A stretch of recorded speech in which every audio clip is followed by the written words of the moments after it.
সম্মানিত কৃষক ভাইরা, এখানে দেখতেই পাচ্ছেন আমাদের 6 বিঘা জমিতে এরকম বিভিন্ন স্থানে সমতল জায়গা দেখে আমার এরকম পাইপ পোতা আছে।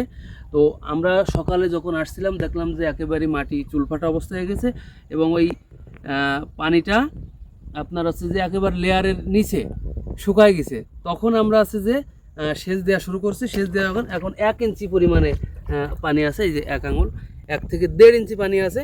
এই পানিটা পর্যায়ক্রমে শুকাইতে শুকাইতে ওই পাইপের তলা পর্যন্ত যখন শুকায় যাবে তখন এই আবার পুনরায় সেচটা দিতে হবে। এই কাজটা করতে হবে আমার ধান গাছে থোড় আসা পর্যন্ত, থোড় আসা পর্যন্ত এই কাজটা কন্টিনিউ করতে হবে। এবং মনে রাখতে হবে আমার যখন থোড় আসবে, ফুল ফুটবে, তখন আবার কিন্তু দাঁড়ানো পানি থাকবে। তখন এই জমি শুকানো যাবে না, 1 থেকে দাঁড়ানো পানি, তাহলে আমার ফলনটা কিন্তু কমে যাবে। কারণ ফুল ফোটার সময় প্রচুর পরিমাণে পানির প্রয়োজন হয়, আপনারা জানেন। তখন আবার 2 সপ্তাহ পানি থাকবে, তারপরে পর্যায়ক্রমে আবার এটা শুকাই দিলে ধান কাটা পর্যন্ত চলে যাবে। এটা যদি আমরা করি, আমরা গাছের কুশির সংখ্যা বৃদ্ধি পাবে। কুশির সংখ্যা বৃদ্ধি পেলে আমার আলটিমেটলি ধান বিঘা প্রতি 2 থেকে 3 মণ এই পদ্ধতিতে ধানের ফলন বৃদ্ধি করা সম্ভব এবং উৎপাদন খরচ 25% সাশ্রয় করা সম্ভব। এই পদ্ধতিতে কৃষক ভাই যদি এই পদ্ধতি ব্যবহার করেন, তো সে তার একটা ধানের লাইফ সাইকেলে কমপক্ষে 12 থেকে 15টি বা 10 থেকে 15টি সেচ সে কম দিতে পারবে, কম দিয়ে কাঙ্ক্ষিত ফলন ঘরে তুলতে পারবে। তো এই ছিল AWD পদ্ধতির উপরে একটা মেসেজ।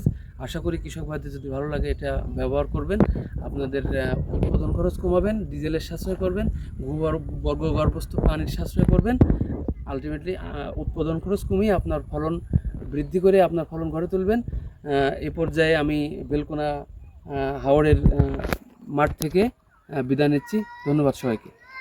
আচ্ছা আসগর ভাই, আপনি এখন বলেন, এতক্ষণ তো আমরা শুনছিলাম মিল্টন দার কথা, আপনি বলেন যে এই পদ্ধতিটা আপনার জন্য নতুন বা কীরকম কাজ হবে বলে মনে করছেন?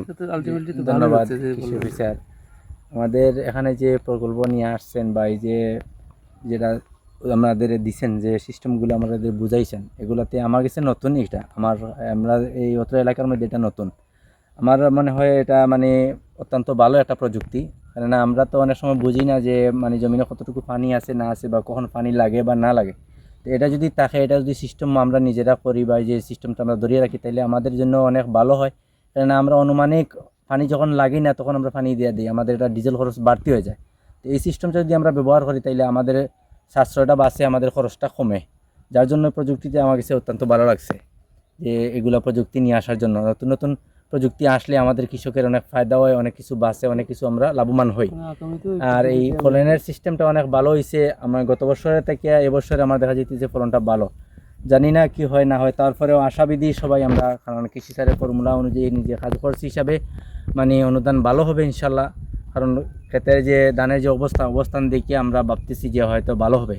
তো সবাই যদি এভাবে আমরা আগ্রহী হই, এভাবে যদি আমরা সবাই প্রেরণায় নেই, ভিতর থেকে আমাদের অন্তর থেকে যদি আমরা অনুপ্রেরণা নেই বা সহযোগিতা পাই বা সহযোগিতা নেই, তাদের সাথে পরামর্শ নেই, তাদের আমাদের অবশ্যই ভালো হয়। আমরা সবাই দোয়া রাখি আর সবাই এভাবে নিজের অগ্রাধিকার নিয়ে প্রযুক্তি ব্যবহার করে উৎপাদন বৃদ্ধি করুক। হ্যাঁ, প্রযুক্তি ব্যবহার করে আমরা যেন সবাই ভালো লাভবান হই। ধন্যবাদ আসগর ভাইকে। আসগর ভাই সত্যি চমৎকারভাবে কথা বলছেন এবং তিনি আসলে প্রযুক্তির পক্ষে। সেচের যে অবস্থাটা আমরা জানতে পারবো, কখন সেচ দিতে হবে জমিতে এবং কি পরিমাণ সেচ দেওয়াটা দরকার, সেসব সম্পর্কেই কিন্তু আজকে আমরা আলোচনা করেছেন আমাদের মিল্টন দা। তো অবশ্যই এই ভিডিওটা আপনাদের অনেক অনেক কাজে লাগবে। শীঘ্রই আসছি আরও নতুন নতুন ভিডিও নিয়ে, ততক্ষণে ভালো থাকুন। ধন্যবাদ।